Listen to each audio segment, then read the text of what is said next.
Canine dog breaks out of kennel at midnight. What he was running toward saved a sleeping family. What happened next will shock you to your core. Drop a comment below and let us know where you're listening from, because this story will leave you speechless. The snow fell silently outside the small suburban home on Maple Street, each flake catching the amber glow of the streetlights like tiny frozen tears. Inside the cozy two-bedroom house, 3 generations of the Martinez family slept peacefully, unaware that their lives hung by a thread.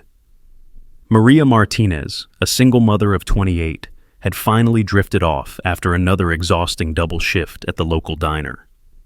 Her weathered hands still bore the scent of coffee and dish soap, but her face held the serene calm of someone who had fought hard for every moment of peace.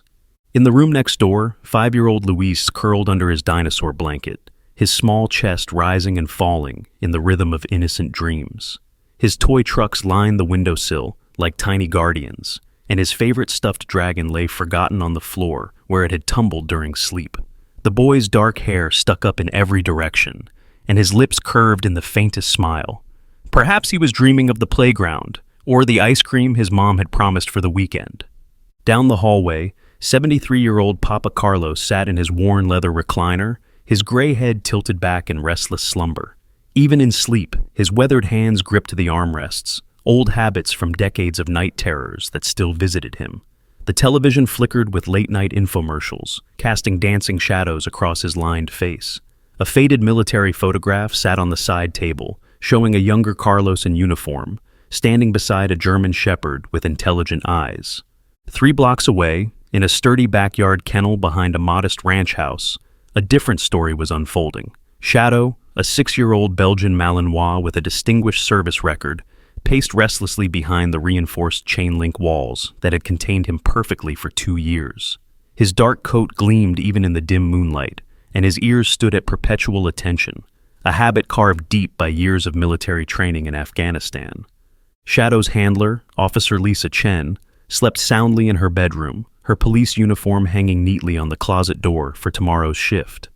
At 34, Lisa had seen enough darkness in her 8 years on the force to value her quiet nights. She had adopted Shadow after his military retirement, and the bond between them ran deeper than words. The dog had saved lives overseas, and now he served as her loyal companion and the neighborhood's unofficial watchdog. But tonight, something was different. Shadow's internal alarm system, that inexplicable sixth sense that had kept soldiers alive in combat, was screaming danger. His nostrils flared as he caught a scent that shouldn't be there, a smell of heating metal and burning dust, so faint that no human nose could detect it. His amber eyes fixed on the Martinez house 3 blocks away, and every muscle in his body coiled with urgency. The retired military dog had never broken out of anything in his life. He was disciplined, obedient, trained to wait for commands. But tonight, discipline warred with instinct, and instinct was winning. Shadow's powerful jaws worked at the gate latch, his claws scraping against metal as he searched for weakness in his prison. The kennel that had seemed perfectly secure suddenly felt like a death trap, not for him, but for the sleeping family whose lives depended on his escape. Inside the Martinez house, the invisible threat grew stronger. Behind the cheerful yellow paint of Luis's bedroom wall, an electrical wire had been slowly overheating for hours. The insulation around it smoldered with each passing minute, the temperature climbing toward the critical point where spark would meet flame. The old house's wiring, installed decades ago and patched countless times by well-meaning landlords, couldn't handle the load of modern appliances and space heaters that Maria relied on to keep her family warm. Papa Carlos stirred in his chair, his soldier's instincts picking up something his conscious mind couldn't identify. His fingers twitched toward the side table where he kept his old service revolver, locked and unloaded but still within reach. In his dreams, he was back in Vietnam, listening for the sound of approaching danger. His breathing quickened, and a low moan escaped his lips. Maria's eyes fluttered open for just a moment. She thought she heard something, a scraping sound, maybe the neighbor's cat again. She lifted her head from the pillow, straining to listen, but the house remained silent except for the familiar creaks and sighs of old wood settling. The digital clock on her nightstand glowed 11:47 p.m. in harsh red numbers. She had to be up in 6 hours for another shift, and Luis needed breakfast before school. She let her head fall back onto the pillow, pulling the thin blanket closer around her shoulders. 3 blocks away, Shadow's determination reached a breaking point. The latch on his kennel gate, designed to keep him safely contained, had one small flaw, a tiny gap where years of weather had worn the metal thin. Shadow's military training had taught him to exploit weaknesses, and his powerful jaws found that gap. He bit down with surgical precision, his teeth finding the exact angle needed to bend the metal just enough. The gate swung open with a soft click that seemed to echo through the quiet neighborhood like a gunshot. Shadow paused for just a heartbeat, his ears swiveling to make sure his escape hadn't woken Lisa. Then he was moving, his powerful legs carrying him across the frozen yard and onto the empty street. His paws made no sound on the thin layer of snow, and his dark coat made him nearly invisible against the night. But Shadow wasn't running aimlessly. Every step was purposeful, driven by an urgency that came from somewhere deeper than training. He moved like a missile locked onto its target, cutting through backyards and across streets with the efficiency of a soldier on a mission. Street lights cast his shadow long and thin across the pavement, but he avoided their pools of light instinctively, staying to the darkness where he belonged. Behind Luis's bedroom wall, the overheating wire reached 180 degrees Fahrenheit. The insulation began to char, releasing toxic fumes that would soon fill the small room where the 5-year-old slept. But the real danger was still building. At 200 degrees, the wire would spark. At 20 degrees, those sparks would find the dried insulation and burst into flame. The old house, with its wooden frame and outdated fire safety measures, would become a death trap in minutes. Maria's phone buzzed on her nightstand, a text from her coworker asking about switching shifts next week. The blue light illuminated her tired face as she squinted at the screen, then set the phone aside without responding. She could deal with work drama tomorrow. Right now, she just needed sleep. She had no idea that tomorrow might never come for her family. Papa Carlos's breathing grew more labored in his sleep. Somewhere in his subconscious, the old soldier sensed approaching danger. His hands gripped the armrests tighter, and his head turned toward Luis's room, as if he could hear something no one else could. In his dreams, he was calling out warnings that no one would hear, running toward a threat he couldn't see but knew was coming. Shadow reached the Martinez house at exactly 11:52 p.m. He didn't slow down as he approached the front porch, but something made him stop dead in his tracks at the bottom of the wooden steps. His nose worked furiously, processing dozens of scents: cooking oil from dinner, Maria's perfume, Luis's bubble bath soap, Papa Carlos's aftershave. But underneath it all was something else, something wrong. The smell of danger was stronger here, mixed with the scent of fear that seemed to cling to the house like morning fog. Shadow's military training had taught him to read the invisible signs of trouble, and everything about this place screamed emergency. But there was something else, something that made his chest tighten with an emotion he didn't understand. This wasn't just any house. This was a house that needed protecting. He padded silently around the perimeter, his nose pressed close to the foundation. Near Luis's bedroom window, the scent of burning grew stronger. Shadow's eyes narrowed as he processed what his senses were telling him. Fire, not yet, but soon. Very soon. Inside that wall, death was building 1 degree at a time. The big dog's military discipline warred with his protective instincts. He had been trained to assess, to wait, to follow orders. But there was no handler here to give commands, no human authority to tell him what to do. There was only a sleeping family and a threat that grew stronger with each passing second. Shadow made his choice. He bounded up the front steps and began to scratch at the wooden door, his claws scraping against the paint with urgent rhythm. When that didn't work, he pressed his nose to the gap under the door and let out a low, controlled whine. Not the panicked bark of an ordinary dog, but the purposeful sound of a military animal trying to communicate critical information. Inside, Maria's eyes snapped open. This time, the sound was unmistakable. Something was at her front door, and it wasn't going away. Her heart hammered against her ribs as she slipped out of bed, grabbing the baseball bat she kept beside her nightstand. Living alone with her son and elderly father had taught her to be cautious, and strange sounds in the middle of the night meant trouble. She crept down the hallway, avoiding the floorboards that creaked, the bat held ready in her trembling hands. Through the peephole, she could see only darkness. Whoever or whatever was out there had positioned themselves out of the light's reach. The scratching continued, more insistent now, accompanied by that strange whining sound that raised the hair on her arms. "Who's there?" she called through the door, trying to keep her voice steady. "I'm calling the police." The sound stopped immediately, but she could sense something still waiting on the other side. Maria's finger hovered over her phone screen, ready to dial 911, when she heard something that made her blood freeze. From down the hallway came a sound she'd never heard before. Papa Carlos was making a noise in his sleep, a low moaning that sounded like pain or fear. Then she smelled it, just a faint whiff at first, like something burning in a distant kitchen. Her nose wrinkled as she tried to identify the source. It wasn't coming from outside. It was inside the house, somewhere down the hall, somewhere near Luis's room. The scratching at the door resumed, more frantic now, as if whatever was outside could sense her growing alarm. Maria's grip tightened on the baseball bat, but doubt crept into her mind. What if this wasn't a threat? What if it was a warning? Behind Luis's bedroom wall, the wire reached 195 degrees. The insulation around it glowed cherry red in the darkness, and wisps of smoke began to curl through microscopic gaps in the wallpaper. In his bed, Luis stirred restlessly, his small body instinctively reacting to the toxins beginning to fill his room. His breathing became shallow, and his peaceful expression flickered with the first signs of distress. Shadow heard Maria's voice through the door and knew he was running out of time. His military training had taught him about building fires, how they started small and grew exponentially, how they killed with smoke long before the flames appeared. The family inside had maybe 10 minutes before the smoke became thick enough to overcome them in their sleep, maybe 15 before the first flames burst through the wall. The big dog stepped back from the door and looked up at the windows, all dark, all closed, no way to reach the humans who needed him most. He could break the glass, but that might cause more harm than good. He could bark and wake the neighbors, but by the time help arrived, it might be too late. Instead, Shadow did something that went against every instinct he possessed. He lay down on the front porch, pressed his massive body against the door, and began to howl.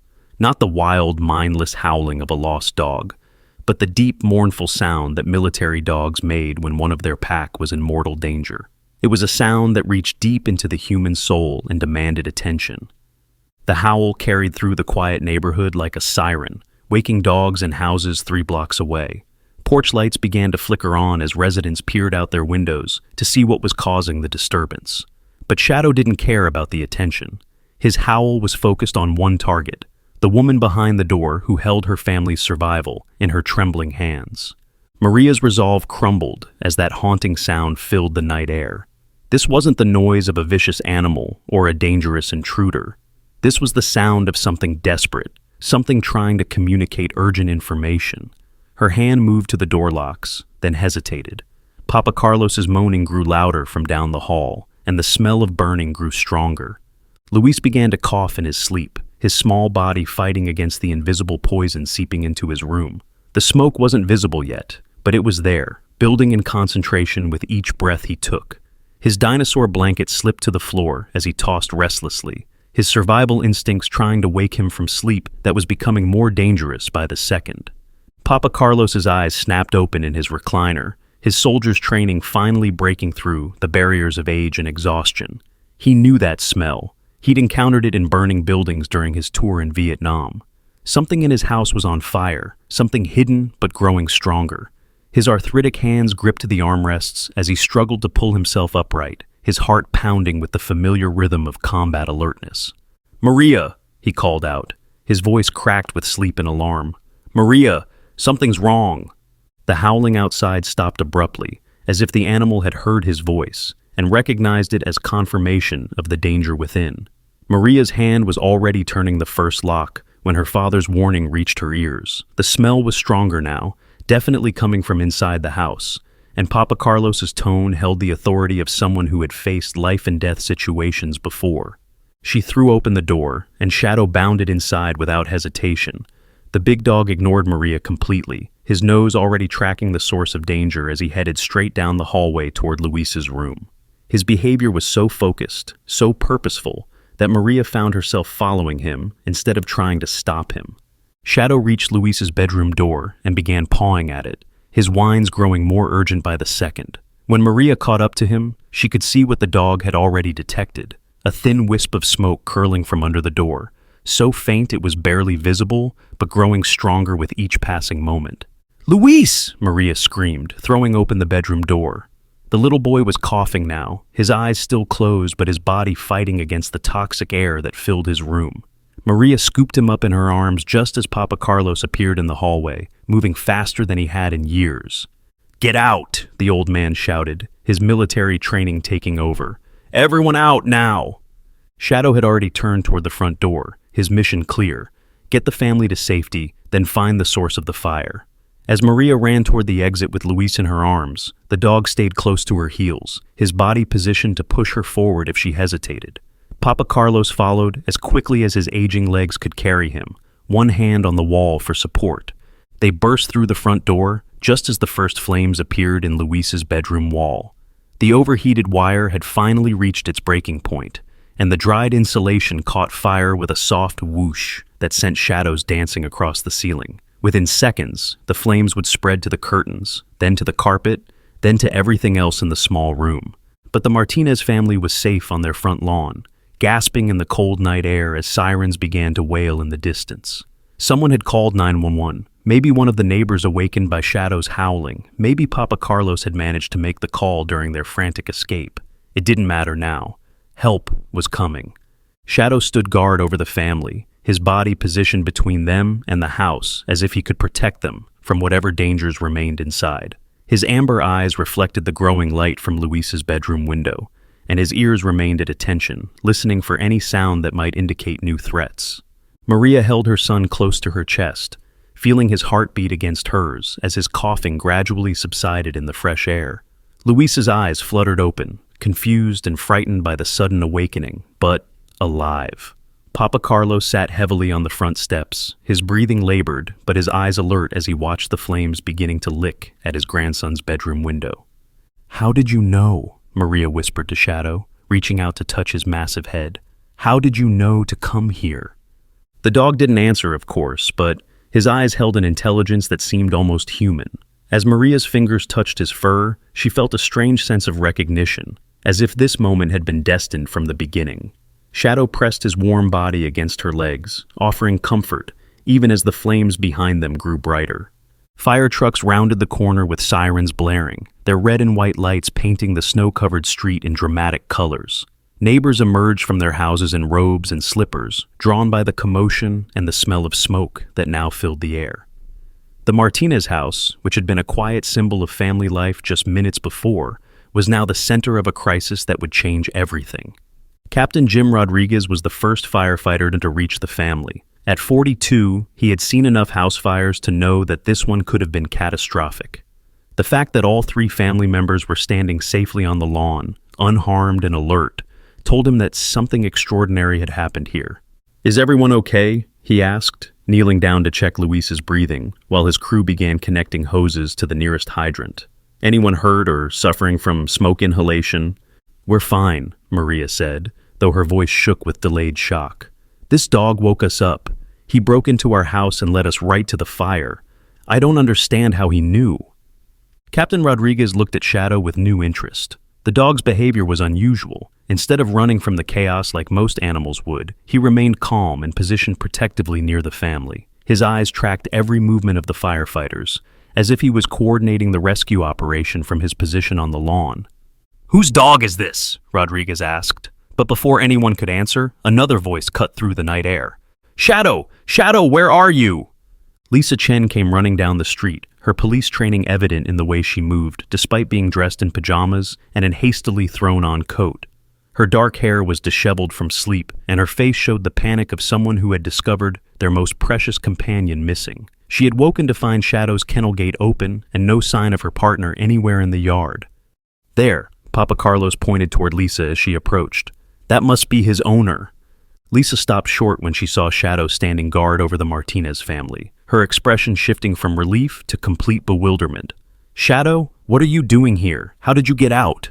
The big dog looked at Lisa, then back at the burning house, as if trying to communicate the urgency of what had just happened. His tail wagged once, briefly, but his attention remained focused on the family he had saved.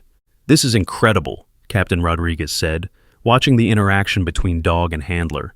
"Ma'am, your dog just saved 3 lives tonight. That electrical fire would have killed them all if he hadn't alerted them." Lisa stared at Shadow in amazement. In all their years together, through military deployments and police work, she had never seen him behave like this. He was trained to follow orders, to wait for commands, not to break out of secure areas and run off on his own missions.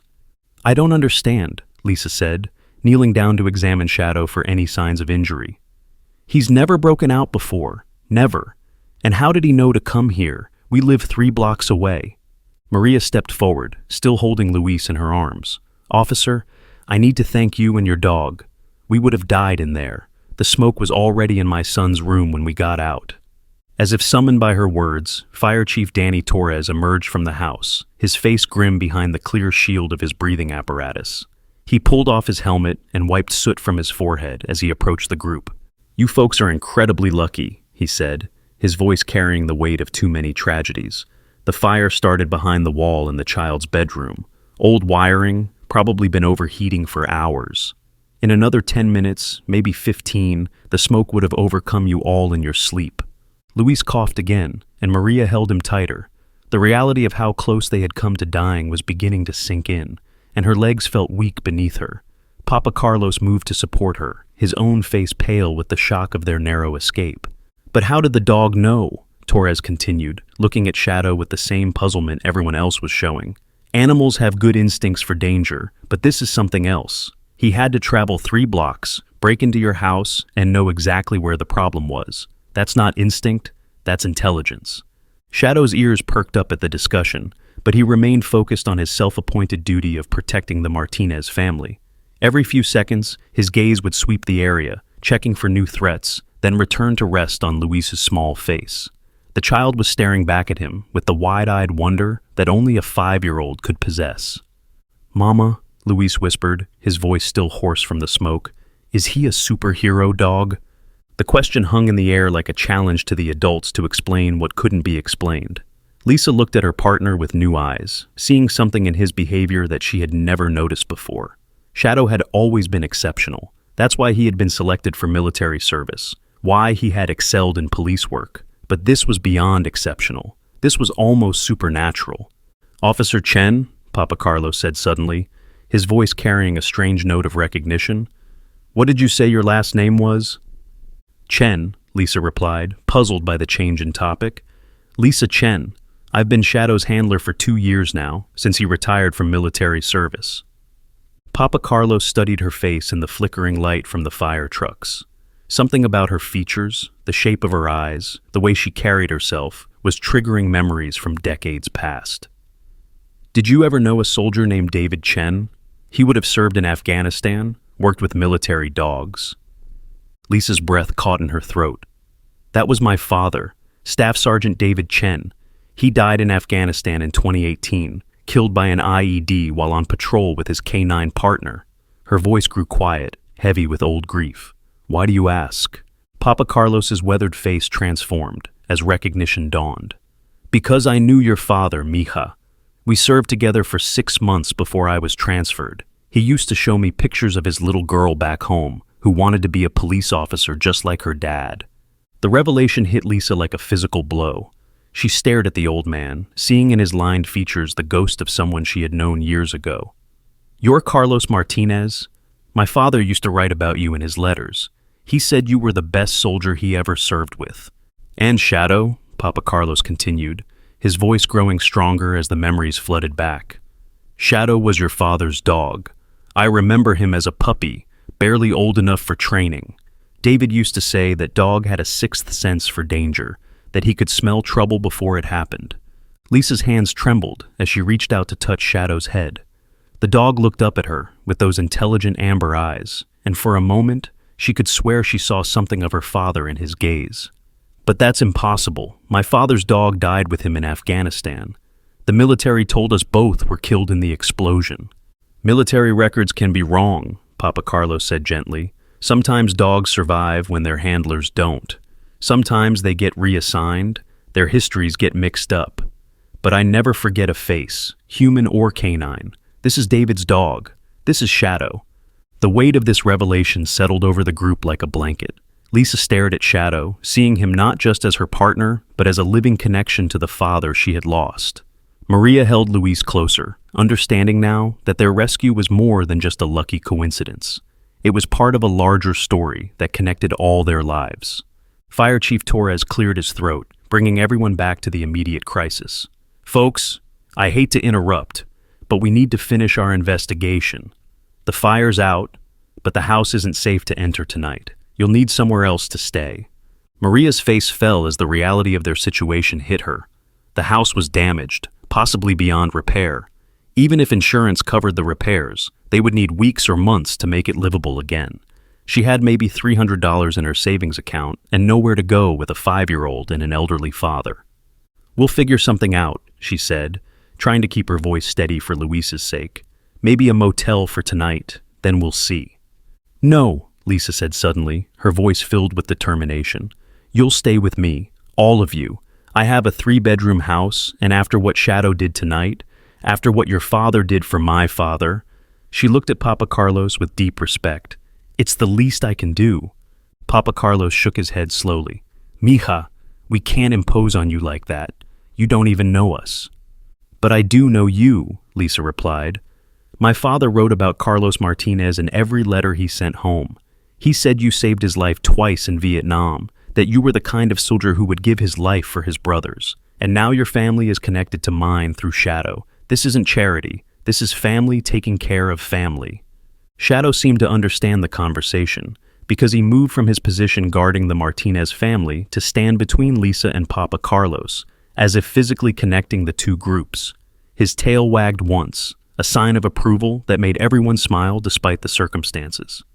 Besides, Lisa continued, I think Shadow has made the decision for all of us. Look at him. He's not going to leave your family alone now. He's claimed you as his pack. As if to prove her point, Shadow moved back to Luis and gently nuzzled the boy's hand. Luis giggled, the first happy sound he had made since waking up to the nightmare of fire and smoke. The dog's presence seemed to calm him in a way that even his mother's embrace couldn't match. Captain Rodriguez finished his inspection of the damaged house and returned to the group with his report. The electrical system is completely shot, he said. You're looking at extensive repairs, new wiring throughout, damage to the walls and ceiling in the bedroom, smoke damage in the rest of the house. This place won't be livable for at least 2 months, maybe 3. Maria's shoulders sagged under the weight of this news. 2 months in a motel would cost more money than she had, and finding a rental property that would accept an elderly man, a single mother, and a 5-year-old would be nearly impossible on short notice. It's settled then, Lisa said firmly. You're staying with me and Shadow until your house is repaired. No arguments. Papa Carlos looked at his daughter and grandson, then at Lisa and Shadow, and finally at the damaged house that had nearly become their tomb. David Chen raised a good daughter, he said finally. Just like her father, she doesn't take no for an answer when she's trying to help someone. Luis wiggled in his mother's arms until she set him down, then walked over to Shadow with the fearless curiosity of a child. The big dog sat perfectly still as small hands explored his ears and patted his massive head. Thank you for saving us, Shadow, Luis said solemnly. You're the best dog in the whole world. Shadow's tail thumped against the ground, and he leaned into the boy's touch with surprising gentleness for such a large, powerful animal. The bond between them was already forming, built on trust and gratitude, and something deeper that none of the adults could quite name. As the fire trucks began to pack up their equipment and the neighbors started returning to their houses, Lisa looked around at the group that had somehow become her extended family in the span of an hour. Why don't we head to my place, she suggested. I'll make coffee and we can figure out the details in the morning. Maria nodded gratefully, exhaustion finally catching up with her as the adrenaline began to fade. Luis, stay close to Shadow, she said, taking her father's arm to help him walk. Don't wander off. I won't, Mama, Luis promised, his small hand resting on Shadow's back as they began the 3-block walk to Lisa's house. The dog walked slowly, matching his pace to the child's shorter steps, his body language protective and alert. The snow had stopped falling and the night sky was beginning to clear, revealing stars that sparkled like scattered diamonds above the suburban street. Their footsteps crunched softly in the fresh powder as they made their way through the quiet neighborhood, an unlikely family brought together by tragedy and fate. Behind them, the Martinez house stood dark and wounded, its broken windows like empty eye sockets staring out at the street. But the people who had called it home were safe, walking through the night with a dog who had risked everything to save them, and a woman who had opened her heart to strangers who were no longer strangers. As they reached Lisa's front door, Shadow paused and looked back toward the house they had escaped from. His ears pricked forward as if listening for some sound only he could hear.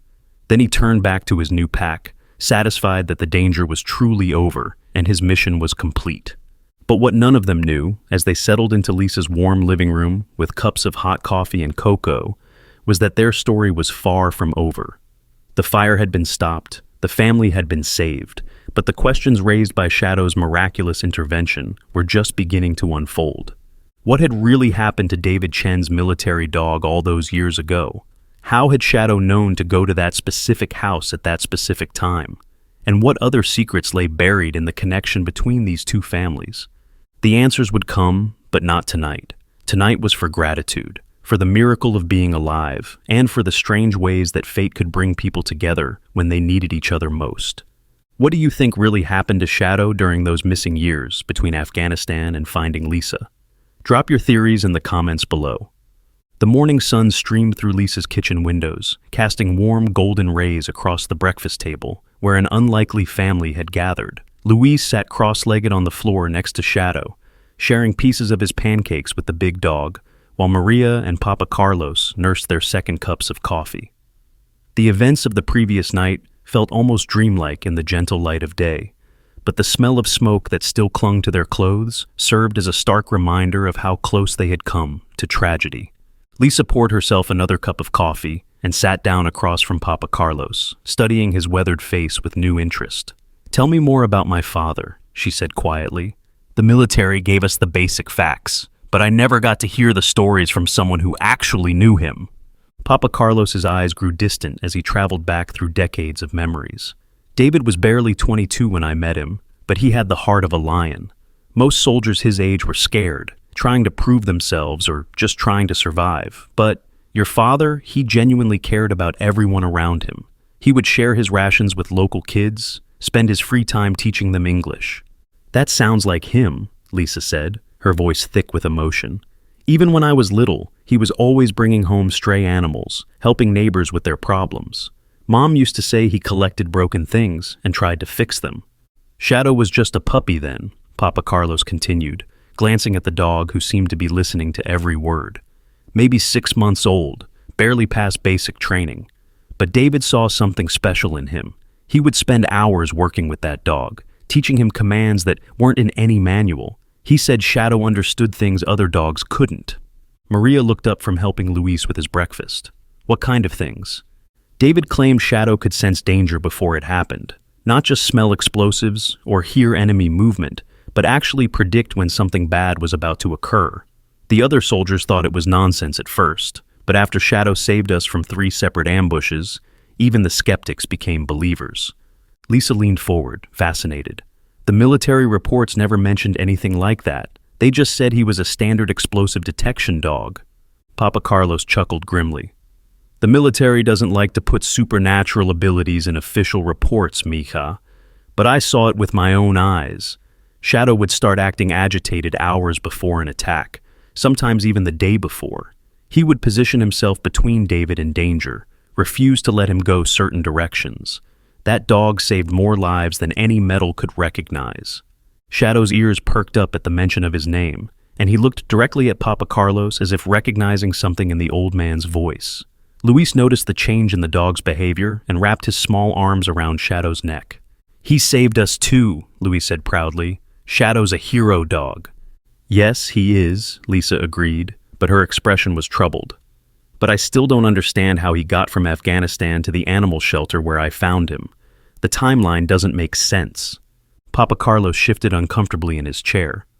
"There are things about that last mission that never sat right with me. David and Shadow were supposed to be checking a compound for explosives, routine stuff. But the intelligence was wrong. It wasn't a bomb-making facility. It was a meeting place for high-ranking Taliban officials." "What happened?" Maria asked, though she could tell from Papa Carlos's expression that the story didn't have a happy ending. "The explosion happened just as David and Shadow entered the building. I was positioned outside as backup, but the blast knocked me unconscious. When I came to, the medics told me both David and Shadow were killed instantly. Papa Carlos paused, his hands trembling slightly as he reached for his coffee cup. But I never saw the bodies. They said the building collapsed, that recovery was impossible. Lisa felt a chill run down her spine. Are you saying you think Shadow survived? I'm saying I think a lot of things about that mission were covered up. There were rumors that some of the intelligence officers were corrupt, that they were being paid by the Taliban to provide false information. Maybe David and Shadow stumbled onto something they weren't supposed to see. The kitchen fell silent, except for the soft sounds of Luis playing with Shadow on the floor. The implications of Papa Carlos's words hung heavy in the air, transforming what had seemed like a miraculous rescue into something much more complex and possibly dangerous. But if Shadow survived, Maria said slowly, where has he been for the past 7 years? How did he end up in an animal shelter in our town? Lisa pulled out her phone and began scrolling through her photos. I have some pictures from when I first adopted him. Maybe there are clues we missed. She found the folder labeled Shadow, Adoption Day, and spread the phone on the table so everyone could see. The photos showed a thinner, more battle-scarred version of the dog, who now lay contentedly on the kitchen floor. His coat was dull and patchy in places, and there were several visible scars across his body that Lisa had always assumed were from his military service. Look at this one, Lisa said, zooming in on a picture that showed Shadow's left ear. See that notch? The shelter said it was probably from a fight with another dog, but now that I think about it, it looks more like a bullet graze. Papa Carlos examined the photo carefully. That's definitely a bullet wound. And these scars on his legs, they're not from dog fights. They look like shrapnel damage. So, he was definitely in combat, Maria concluded. But that still doesn't explain the gap between Afghanistan and the shelter. Lisa scrolled to another photo, this one showing Shadow's collar when she first brought him home. The shelter said he came in as a stray. No collar, no identification. But look at this. You can see the outline where a collar used to be. The fur pattern shows he wore one for years. Military dogs have their identification tattooed inside their ears, Papa Carlos said suddenly. It's permanent, can't be removed. Has anyone ever checked Shadow for a tattoo? Lisa looked at Shadow with new understanding. I never thought to look. The shelter paperwork said he was microchipped, but they didn't mention any tattoos. She called Shadow over, and the big dog came immediately, sitting patiently as she gently examined his left ear. There, she whispered, her voice filled with awe. There's something here. Numbers and letters, very faint, but definitely there. She squinted at the tiny markings. It looks like K9 to 7745 DC. The DC could stand for David Chen. Papa Carlos's face went pale. That's him. That's David's dog. But how is that possible? How did he survive the explosion and end up here 7 years later? Before anyone could answer, Lisa's police radio crackled to life from the living room, where she had left it charging. All units, we have a 1054 at 847 Maple Street. Possible arson investigation requested. Lisa's blood turned to ice. Maple Street was where the Martinez house was located. She grabbed the radio and responded quickly. Unit 23 responding, ETA 2 minutes. What's a 1054? Maria asked, fear creeping into her voice. Suspicious circumstances, Lisa replied, already reaching for her coat. They want to investigate the fire more thoroughly. Sometimes electrical fires aren't as accidental as they first appear. Papa Carlos struggled to his feet, his expression grim. I'm coming with you. If someone deliberately set that fire, they were trying to kill my family. Papa, you should stay here with Luis, Maria protested, but the old man was already moving toward the door. No, mija. If this is connected to Shadow, to what happened in Afghanistan, then I need to be there. I'm the only one who knows the whole story. Lisa looked at Shadow, who had become alert and focused the moment he heard her radio. You stay here with Maria and Luis, she told him. Guard them. But Shadow had other ideas. He moved to the front door and sat down, his body language making it clear that he intended to go wherever Lisa and Papa Carlos were going. His military training was taking over, and he recognized the signs of a mission beginning. He's not going to stay behind, Papa Carlos observed. That dog knows something's wrong, and he's not going to let us face it alone. Lisa made a quick decision. Maria, lock the doors and don't let anyone in except us. Keep Luis inside and away from the windows. If anything feels wrong, call 911 immediately. What do you think is happening? Maria asked, pulling Louise closer to her side. I don't know yet, Lisa admitted, but if that fire was deliberately set, then someone wanted your family dead. And if Shadow's past is connected to military intelligence and corruption, then this might be bigger than just a house fire. The drive to Maple Street took only minutes, but it felt like hours. Shadow sat in the back seat of Lisa's police car, his eyes fixed on the road ahead, his body tense with anticipation. Papa Carlos rode in the passenger seat, his hands gripping the door handle as memories from Afghanistan mixed with fears about the present. Detective Ray Morrison was waiting for them when they arrived. At 55, Morrison had investigated hundreds of fires, and he could spot arson from a block away. His expression was serious as he approached Lisa's car. "Officer Chen, glad you're here. We've got some interesting developments." He nodded respectfully to Papa Carlos as the old man climbed out of the car. "Sir, I understand this was your home." "My daughter's home," Papa Carlos corrected. "But yes, my family lived here. What did you find?" Morrison led them toward the damaged house, pointing out details that weren't visible in the chaos of the previous night. The fire started in the bedroom wall, just like we thought. But when we examined the electrical panel this morning, we found something troubling. He showed them to the side of the house where the electrical meter was located. The metal panel had been removed, revealing a tangle of wires that looked like they had been deliberately damaged. "This wasn't old wiring failing," Morrison explained. "Someone tampered with this system. These connections were loosened. These wires were partially cut. It was designed to create a slow burn, something that would look like an electrical malfunction, but would eventually cause a fire." Lisa felt sick to her stomach. So, someone tried to murder the Martinez family and make it look like an accident. "That's exactly what someone tried to do," Morrison confirmed. "The question is who and why. Do you folks have any enemies? Anyone who might want to hurt you?" Papa Carlos and Lisa exchanged glances, both thinking about the mysterious connection between Shadow's past and the current danger. But before either could speak, Shadow suddenly became agitated. His ears pricked forward, and he began to whine in a way that Lisa had never heard before. "What is it, boy?" she asked. But Shadow was already moving, his nose to the ground as he tracked some scent that the humans couldn't detect.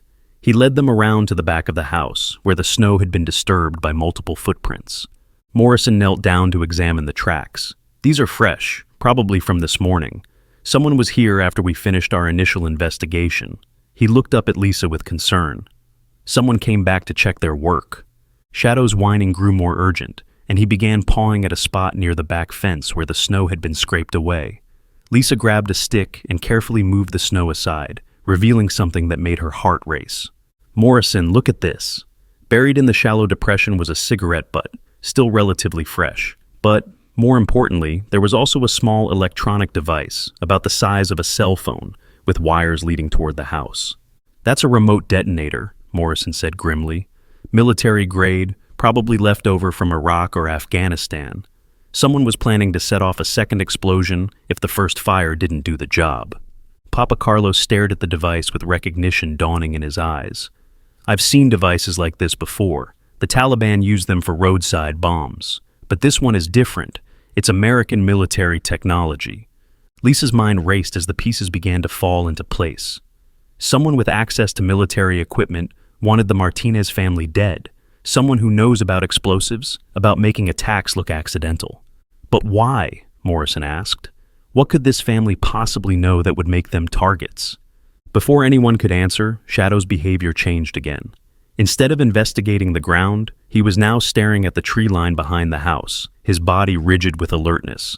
A low growl rumbled in his chest, so quiet that only Lisa could hear it.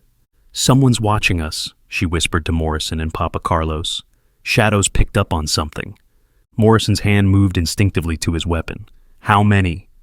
"At least one, maybe more. Shadow's military training is kicking in. He only acts like this when there's a real threat." Papa Carlos looked at the remote detonator, then at Shadow's alert posture, and suddenly everything clicked into place. "It's not about the family," he said quietly. "It's about Shadow. Someone found out he's alive, and they're trying to eliminate any evidence of what happened in Afghanistan." "What evidence?" Lisa asked. But even as she spoke the words, she realized she already knew the answer. Shadow hadn't just been David's partner. He had been a witness to whatever corruption Papa Carlos had suspected. The dog had seen something or been present when something happened that certain people needed to keep secret. Shadow saw the meeting, Papa Carlos said, his voice filled with certainty. The night David died, Shadow was there when the Taliban officials met with the corrupt intelligence officers. He saw faces, heard voices. Dogs remember everything, and military dogs are trained to identify specific individuals. Morrison pulled out his radio to call for backup, but before he could speak, the crack of a rifle shot echoed through the trees. The bullet struck the ground inches from where Shadow stood, sending up a spray of dirt and snow. "Get down!" Lisa shouted, drawing her weapon as she dove behind the nearest cover. Shadow immediately moved to shield Papa Carlos, his military training taking over as he positioned himself between the old man and the direction of the gunfire. Another shot rang out, this one closer, and Lisa could hear the distinct whistle of the bullet passing overhead. Morrison had taken cover behind a tree and was speaking rapidly into his radio, calling for armed backup and requesting the tactical unit. "2 shooters, maybe 3, Morrison called out. "They're using the tree line for cover, probably have us pinned down until backup arrives." Papa Carlos crawled over to where Lisa crouched behind an overturned wheelbarrow. "They're not trying to kill us," he said, breathing hard from the exertion. "If they wanted us dead, we'd already be dead. They're trying to get Shadow."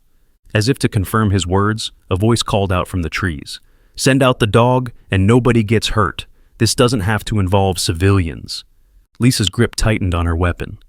"Like hell," she muttered. "Shadow's not going anywhere." But Shadow had different ideas. The big dog looked at Lisa, then at Papa Carlos, and she could see the intelligence in his eyes as he weighed his options. He had been trained to protect his pack, even if it meant sacrificing himself. He began to move toward the tree line, ready to face whatever danger waited there. "No!" Lisa shouted, lunging forward to grab Shadow's collar. "You're not doing this alone!" The sound of approaching sirens filled the air as backup units responded to Morrison's call. But the shooters in the trees weren't waiting around to face reinforcements. There was a rustle of movement, the sound of feet crashing through underbrush, and then silence. Morrison emerged from cover cautiously, his weapon still drawn. "They're gone. Probably had an escape route planned." He looked at the remote detonator still lying in the snow. This was never about the fire. They came back to plant the second device, and when they saw us here, they decided to try a different approach. Lisa holstered her weapon, but kept one hand on Shadow's collar. "They'll be back. People with this kind of resources and military equipment don't give up after one failed attempt." Papa Carlos struggled to his feet, his face pale but determined. "Then we need to figure out what Shadow knows before they succeed. If he witnessed something in Afghanistan that certain people want to keep secret, then he's the key to solving this whole mystery." As backup units arrived and secured the scene, Lisa looked down at Shadow, who was now calm but alert. The dog who had saved the Martinez family was now in danger himself, hunted by people who would stop at nothing to keep their secrets buried. But Shadow had survived 7 years of hiding, 7 years of staying one step ahead of whoever was after him. The question was, how long could his luck hold out? Who do you think has been hunting Shadow all these years, and what deadly secret did he witness in Afghanistan? The Martinez family's temporary refuge at Lisa's house had transformed into something resembling a war room by evening. Detective Morrison had set up a secure communication line, Papa Carlos had spread out old military maps on the dining table, and Lisa was coordinating with federal agencies who had suddenly taken a very intense interest in Shadow's case. The big dog himself lay near the front window, his body relaxed, but his eyes constantly scanning the street for any sign of danger. Luis played quietly in the corner with some toys Lisa had hastily purchased, but even at 5 years old, he could sense the tension that filled the house. Maria sat beside him, trying to project calm, while her mind raced with questions about who wanted her family dead and why. The normalcy of breakfast that morning felt like something from another lifetime. FBI Special Agent Rebecca Torres arrived just as the sun was setting, her black sedan pulling up to the curb with the understated authority that marked federal law enforcement. At 38, Torres had built her career on cases that others couldn't solve, particularly those involving military corruption and international terrorism. Her presence meant that Shadow's story had reached the highest levels of government interest. "Officer Chen," Torres said as Lisa opened the front door, "I understand you have a dog with some very interesting tattoos." More than just tattoos, Lisa replied, leading Torres into the living room, where Papa Carlos waited. Agent Torres, this is Carlos Martinez. He served with my father in Afghanistan and has some theories about what Shadow might have witnessed. Torres studied Shadow with the calculating gaze of someone who had seen too many cases where animals were the only witnesses to unspeakable crimes. Mr. Martinez, I've read your military file. Your record in Vietnam and Afghanistan is exemplary. What can you tell me about the night Staff Sergeant Chen died? Papa Carlos straightened in his chair, his military bearing returning despite his age. Agent Torres, what I'm about to tell you never made it into any official report. There were things about that mission that didn't add up. Things that made me think David and Shadow stumbled into something much bigger than a routine bomb sweep. I'm listening, Torres said, pulling out a digital recorder and setting it on the coffee table. Shadow's ears perked up at the sound, and he moved closer to Papa Carlos as if sensing the importance of what was about to be revealed. The compound we were sent to investigate was supposed to be a bomb-making facility, Papa Carlos began, his voice taking on the measured tone of someone giving military testimony. But when I did reconnaissance the day before, I saw vehicles there that didn't belong, expensive cars, too clean for Taliban operatives. And I saw men in Western clothing, not the local fighters we usually dealt with. Torres made a note. Did you report these observations? I tried to, but my commanding officer, Lieutenant Colonel James Harrison, told me to stick to my assignment and not ask questions about intelligence matters above my pay grade. Papa Carlos's expression darkened. Harrison was the one who gave us the mission briefing, the one who insisted that David and Shadow go in alone while the rest of us provided perimeter security. Lisa felt a chill as she began to understand the implications. You think Harrison set them up? I think Harrison was being paid to provide Taliban leaders with safe meeting places, and I think David walked in on one of those meetings. Papa Carlos looked at Shadow, who was listening intently as if he understood every word. Shadow would have seen everything, faces, heard voices, maybe even witnessed documents being exchanged. Agent Torres leaned forward. Mr. Martinez, are you saying you believe Staff Sergeant Chen was murdered to protect a corruption scheme? I'm saying David Chen was the most careful, most professional soldier I ever served with. He wouldn't have walked into a building without Shadow giving him the all-clear signal. But if someone he trusted, someone like Harrison, told him the building was safe, he might have ignored Shadow's warnings. The weight of this revelation settled over the room like a heavy blanket. Lisa stared at Shadow, seeing him not just as her partner, but as a living witness to her father's murder. The dog's amber eyes met hers, and she could swear she saw understanding there, as if he knew exactly what they were discussing. Agent Torres, Lisa said quietly, if Papa Carlos is right, then Shadow has been running from Harrison and his associates for 7 years. Someone's been trying to eliminate the only witness to their crimes. Torres nodded grimly. Lieutenant Colonel Harrison retired from the military in 2018 and now works as a private security contractor. His company, Blackwater Solutions, has contracts throughout the Middle East and Afghanistan. If he was involved in corruption during his military service, he would have the resources and connections to hunt down any threats to his operation. Maria looked up from where she sat with Luis. But why come after us? We don't know anything about Afghanistan or military corruption. Because Shadow chose you, Papa Carlos said simply. Military dogs bond with their handlers, but they also bond with the people they protect. When Shadow saved your family from that fire, he made you part of his pack. Anyone hunting him would see you as a weakness they could exploit. Agent Torres stood up and began pacing, her mind working through the strategic implications. If Harrison is behind this, then you're all in serious danger. He has access to military-grade weapons, trained operatives, and unlimited funding from his private contracts. The attack on your house was just the beginning. So, what do we do? Lisa asked. We can't just hide forever. We can't run either, Papa Carlos added. Harrison and his people will keep coming until they eliminate Shadow and anyone who knows his story. Torres stopped pacing and looked directly at Shadow. There might be another option. If Shadow really did witness the meeting that got David Chen killed, then he's not just a witness, he's evidence.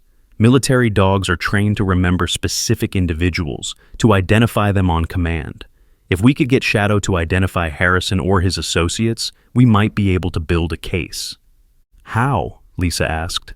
Shadow can't testify in court. No, but he can participate in a lineup. Military dogs are trained to identify suspects through sight, sound, and scent. If Shadow reacts to Harrison's presence, it would support our theory about the corruption and murder. Papa Carlos shook his head. That would require bringing Shadow face to face with the man who killed his partner. It could be traumatic for him, and it would definitely put him in danger. Everything puts him in danger now, Torres pointed out. At least this way, we might be able to stop the threat permanently. Before anyone could respond, Shadow suddenly stood up, his body tense with alertness. His nose was pointed toward the front door, and a low growl rumbled in his chest. Lisa immediately moved to the window and peered through the blinds. 2 black SUVs just pulled up across the street, she reported. Tinted windows, government plates, they're not trying to hide. Torres cursed under her breath. That's not FBI. Harrison must have connections in other agencies. She pulled out her phone and began dialing rapidly. I'm calling for backup, but it'll take time for them to get here. How much time? Maria asked, pulling Luis closer to her side. Too long, Torres admitted. We need to move, now. Papa Carlos struggled to his feet, his arthritis forgotten in the face of immediate danger. Where can we go? If Harrison has government resources, he can track us anywhere. Not anywhere, Lisa said suddenly, an idea forming in her mind. There's one place he can't track us, the old Vietnam memorial site outside town. It's federal land, protected, and Papa Carlos has military burial rights there. Even if Harrison has government connections, he can't operate on memorial grounds without causing a major incident. Torres nodded approvingly. Smart thinking. Federal agents can provide protection there without jurisdictional issues. She looked at Shadow, who was still focused on the threat outside. Can he make the trip? Shadow's been running from these people for 7 years, Papa Carlos said with grim determination. A few more miles won't stop him. They moved quickly but quietly through Lisa's house, gathering essential supplies and documents. Maria wrapped Luis in his warmest coat, while Papa Carlos checked his old service revolver, making sure it was loaded for the first time in years. Lisa grabbed her police gear and Shadow's tactical harness, the one she used when they were working dangerous cases. There's a back exit through the basement, Lisa explained as they prepared to leave. It leads to the alley behind the house. My car is parked 2 blocks away. We can reach it without being seen from the street. Shadow seemed to understand the gravity of the situation. He stayed close to Luis, his body positioned protectively between the child and any potential danger. His military training was fully engaged now, and he moved with the silent efficiency of a soldier on a mission. They made their way through the basement and out into the cold night air. The alley was dark and narrow, filled with garbage bins and maintenance equipment that provided cover as they moved toward Lisa's patrol car. Agent Torres brought up the rear, her weapon drawn and her eyes constantly scanning for threats. Behind them, they could hear the sound of vehicles moving, doors slamming, and voices coordinating in the military shorthand that Papa Carlos recognized from his own service days. Harrison's people were preparing for an assault on the house, expecting to find their targets inside. They'll figure out we're gone in minutes, Torres whispered as they reached Lisa's car. Once they do, they'll start hunting. Let them hunt, Papa Carlos said, his voice carrying the steel of a man who had faced down enemies before.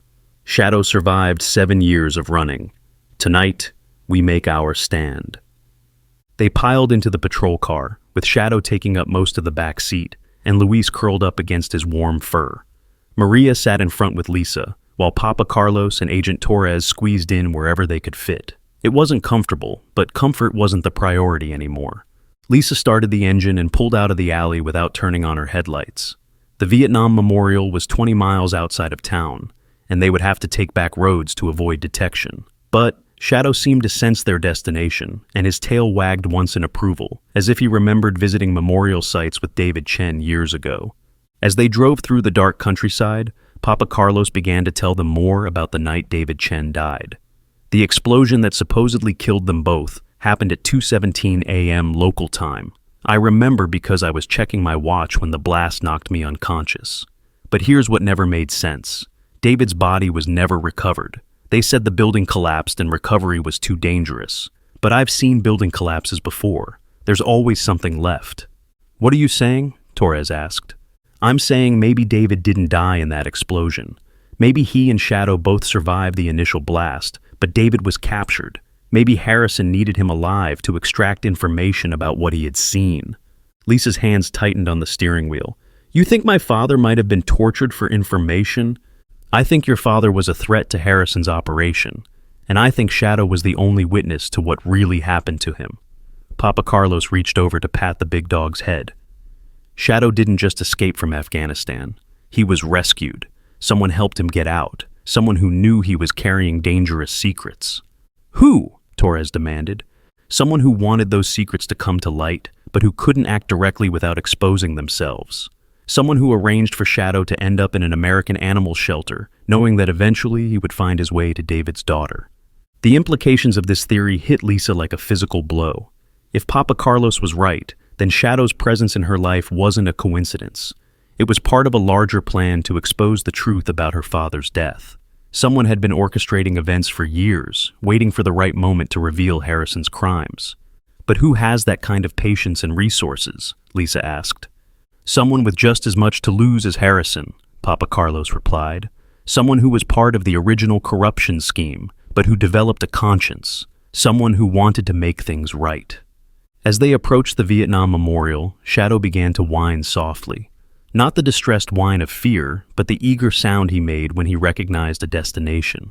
Lisa turned into the parking area and saw a figure waiting for them in the shadows. A man in military dress uniform, standing at attention beside the memorial wall. That's Colonel Michael Stevens, Agent Torres said with surprise. He's the commanding officer of the Military Police Investigation Unit. What's he doing here? Papa Carlos studied the figure in the darkness. I think we're about to find out who's been protecting Shadow all these years.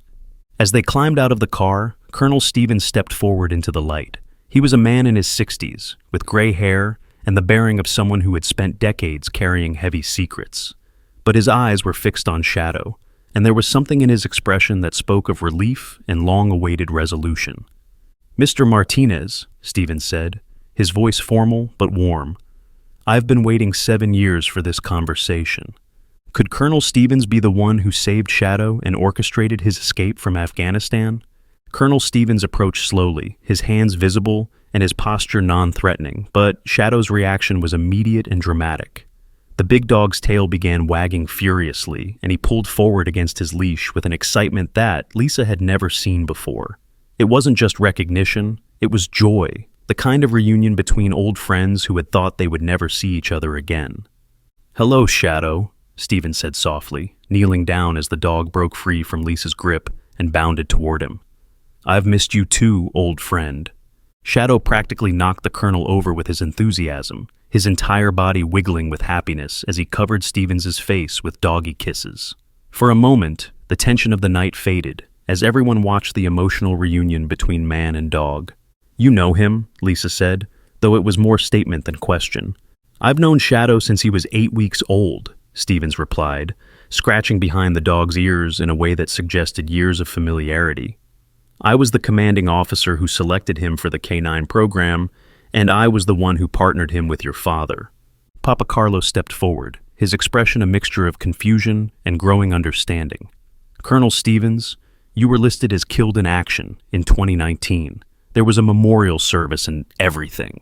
Stevens smiled grimly. My death was greatly exaggerated, Mr. Martinez. It was necessary to disappear from official records in order to investigate the corruption that killed David Chen and endangered Shadow's life. Agent Torres pulled out her badge and identification. Colonel Stevens, I'm FBI Special Agent Rebecca Torres. I need to understand what you know about Lieutenant Colonel Harrison's activities in Afghanistan. Everything, Stevens replied simply. Because I was Harrison's commanding officer, and I was the one who discovered he was selling intelligence to the Taliban in exchange for drug trafficking routes. The revelation hit the group like a thunderbolt. Lisa felt her knees go weak as she realized that her father's death was even more calculated and cold-blooded than they had imagined. Shadow seemed to sense her distress and moved to press against her legs, offering comfort while still maintaining contact with Stevens. Tell us what happened, Torres demanded. The real story, not the official version. Stevens looked around the memorial site, taking in the names carved into the black granite wall. David Chen was the best soldier I ever commanded, and Shadow was the most intelligent dog in our unit. They were chosen for a special mission that wasn't in any official records. to gather evidence of Harrison's corruption. David was working undercover, Papa Carlos asked. David was working with military intelligence to expose a network of corrupt officers who were enriching themselves while American soldiers died. Harrison was selling patrol routes, safe house locations, and convoy schedules to Taliban commanders. Dozens of soldiers were killed because of information he provided. Maria held Luis closer, horrified by the scope of the betrayal. And my father walked into the middle of this? David and Shadow were supposed to photograph a meeting between Harrison and Taliban leaders, gather evidence that would expose the entire network. But Harrison discovered the investigation and set a trap. Stevens's voice grew heavy with old guilt. I sent David and Shadow into that compound knowing it was dangerous, but I never imagined Harrison would be willing to murder an American soldier to protect his operation. But Shadow survived, Lisa said. How? Stevens looked down at the dog, who was now sitting calmly beside him, as if listening to his own story. Shadow's military training saved him. When the building exploded, he was positioned near a structural wall that partially collapsed but created a pocket of protection. He was injured, unconscious, but alive. And you found him, Torres concluded. I found him 3 days later, barely alive and hidden in the rubble. But I also found something else. David's camera, still intact and still containing the photographs he had taken before the explosion. Stevens pulled a small device from his pocket, a military-grade memory card that had clearly seen better days. Everything Harrison did, every face at that meeting, every piece of evidence needed to expose the corruption network. It's all here. Papa Carlos stared at the memory card with amazement. David completed his mission, even though it cost him his life. David died protecting this evidence, and Shadow spent 7 years carrying the secret of its location. The camera was hidden in Shadow's tactical harness, in a compartment that only David and I knew about. Harrison's people have been hunting Shadow because they know he has the key to finding this evidence. But why didn't you come forward sooner? Lisa demanded, anger mixing with grief in her voice. Why let my father's death go unavenged for 7 years? Stevens's expression grew pained. Because Harrison wasn't working alone. The corruption network included officers at the highest levels of military command, CIA operatives, and State Department officials. If I had revealed the evidence too soon, it would have been buried and everyone involved would have disappeared. So, what changed? Torres asked. Shadow changed everything. When he broke out of his kennel to save the Martinez family, it created a public incident that couldn't be covered up. The fire, the rescue, the media attention, it forced Harrison's hand. He had to try to eliminate Shadow openly, which gave us the opportunity to expose him. Agent Torres studied the memory card with professional interest. This evidence would be 7 years old. Can we verify its authenticity? Every military camera has a digital signature that can't be forged, Stevens explained. The timestamps, location data, and encryption codes will prove these photographs were taken by David Chen on the night he died. Shadow suddenly became alert, his ears pricking forward as he detected something in the distance. Lisa followed his gaze and saw vehicle headlights approaching the memorial site, moving fast and without stealth. They found us, Torres said, already reaching for her weapon. No, Stevens said calmly. Those are my people. I called for backup the moment I saw you arriving. 3 black SUVs pulled into the memorial parking area, and armed agents in tactical gear emerged from each vehicle. But these weren't Harrison's mercenaries. They were military police investigators, FBI agents, and members of Stevens's covert team who had been working for years to build a case against the corruption network. Colonel Stevens, the lead agent called out, we have Harrison and 3 of his associates in custody. They were arrested attempting to breach Officer Chen's residence. Stevens smiled with satisfaction. Perfect timing. Agent Torres, I believe we now have enough evidence to shut down Harrison's operation permanently. But even as the immediate threat was neutralized, Lisa found herself struggling with the emotional weight of what she had learned. My father spent his last days investigating corruption and betrayal among the people he trusted most. He died believing that his country's military was honorable, never knowing how deep the corruption went. Your father died as a hero, Papa Carlos said firmly. He died protecting evidence that will save other soldiers' lives and expose the truth about Harrison's crimes. Shadow moved to Lisa's side and gently nuzzled her hand. as if offering comfort and understanding. In his amber eyes, she could see something that looked almost like David Chen's determination and courage. "There's something else," Stephen said quietly. "Something I need to tell you about your father's final mission." Lisa braced herself for another revelation, unsure how much more she could handle. David knew the mission was dangerous. He knew there was a good chance he wouldn't survive. So, he recorded a message, asked me to make sure it reached his daughter if anything happened to him. Stevens pulled out an old military communication device, its screen cracked but still functional. "He wanted you to know how proud he was of you, and how much he hoped you would continue the family tradition of service." With trembling hands, Lisa took the device and activated the message function. Her father's voice filled the cold night air, strong and clear despite the years that had passed. "Lisa, if you're hearing this, then something has happened to me and Shadow on our mission. I want you to know that I'm proud of the woman you've become, proud of your choice to serve as a police officer. The work we do isn't always safe, but it's always important. Take care of Shadow if you can. He's a good dog, and he'll take care of you too." Tears streamed down Lisa's face as she listened to her father's final words. But there was more to the message. "I hope someday you will understand that some secrets are worth dying for, and some truths are worth any sacrifice to protect. The evidence Shadow carries will save lives and expose corruption that goes to the highest levels of military command. Use it wisely, and remember that honor isn't about following orders. It's about doing what's right, no matter the cost." The message ended, leaving the group standing in emotional silence beside the memorial wall. Luis, who had been quiet throughout the adult conversation, suddenly spoke up. "Mama, is Shadow going to stay with us now?" Maria looked at Lisa, then at Stevens, unsure how to answer. The immediate danger was over, but Shadow's future remained uncertain. "Shadow belongs with his pack," Stevens said simply, "and it seems to me that his pack includes the Martinez family now. Officer Chen, would you be willing to share custody of a very special dog?" Lisa looked down at Shadow, who was sitting calmly between her and Luis, his body language suggesting that he had already made his choice. "I think Shadow's already decided for himself."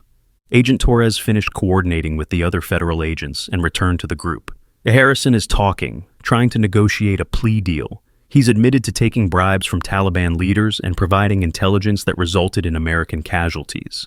With David Chen's photographs as evidence, we can prosecute him for treason, murder, and conspiracy." "What about the other members of the network?" Papa Carlos asked. "We've been building cases against all of them for months. Harrison's arrest will trigger a domino effect. Arrests throughout the military command structure, CIA, and State Department. This investigation will clean out corruption that's been festering for decades." Stevens looked around at the faces gathered beneath the memorial lights. David Chen's sacrifice wasn't in vain. His death will save countless lives and restore honor to the military service he loved. As the immediate crisis wound down, the group began to make plans for their return to normal life. The Martinez house would need to be rebuilt, but Lisa's insurance would cover temporary housing. Shadow would split his time between both families, serving as a bridge between the Chen and Martinez legacies. But normal life would never really return, because the events of the past 2 days had forged bonds that would last a lifetime. Luis had found a protector and companion in Shadow. Maria had found a friend and ally in Lisa. Papa Carlos had found closure for the guilt he had carried since Afghanistan. And Lisa had found the truth about her father's death, along with the knowledge that his courage and honor had lived on through Shadow's protection of the Martinez family. 6 months later, the story had become national news. "Hero Dog Saves Family, Exposes Military Corruption," was the headline that appeared on front pages across the country. Harrison and 12 other conspirators were sentenced to life in prison for treason and murder. The Martinez house was rebuilt, better and safer than before. Shadow became something of a celebrity, but he seemed most content when he was simply being a family dog, playing with Luis in the backyard, accompanying Lisa on patrol, or sleeping peacefully beside Papa Carlos's chair while the old soldier told stories of Vietnam and Afghanistan. The memorial site where they had confronted their enemies became a place of pilgrimage for them. Every month, the combined Chen Martinez family would visit to honor David Chen's sacrifice and remember the night that brought them all together. Luis, now 6 and more articulate, would always ask Shadow to tell the story of how he saved them from the fire. Shadow couldn't speak, of course, but his amber eyes would grow bright with memory, and his tail would wag, as if he was indeed recounting the adventure that had changed all their lives. Maria often wondered what would have happened if Shadow hadn't broken out of his kennel that night. The fire would have killed them all, Harrison's crimes would have remained hidden, and David Chen's sacrifice would have been forgotten. But fate, destiny, or simply the extraordinary intelligence of one remarkable dog had brought justice and healing to two families who needed both. Lisa established the David Chen Memorial Foundation, using Shadow's story to raise money for military families and retired service dogs. The foundation's motto, taken from her father's final message, was simple but powerful. Honor isn't about following orders, it's about doing what's right. And Shadow? Shadow had finally found his forever pack. A group of humans who understood that some bonds transcend species, some loyalty transcends time, and some love transcends even death itself. He had kept faith with his fallen partner by protecting David Chen's daughter and the family she had chosen to save. In the quiet moments before sleep, when the house was peaceful and safe, Shadow would sometimes dream of Afghanistan and the young soldier who had been his first partner. But he would wake to find Luis curled up against his warm fur, or Lisa's hand resting on his head, or Papa Carlos speaking softly about the old days when heroes came in all shapes and sizes. Shadow had completed his mission. The evidence had been delivered, the corruption had been exposed, and the families had been protected. But more than that, he had proven that some connections, between partners, between generations, between species, are stronger than death itself. The boy was safe. The family was whole. The truth had been told. And Shadow, the dog who had traveled halfway around the world and waited 7 years for justice, could finally rest. What other military animals do you think deserve to have their heroic stories told? Like this video, share it with fellow animal lovers, subscribe for more incredible true stories, and comment below with your thoughts on Shadow's amazing journey.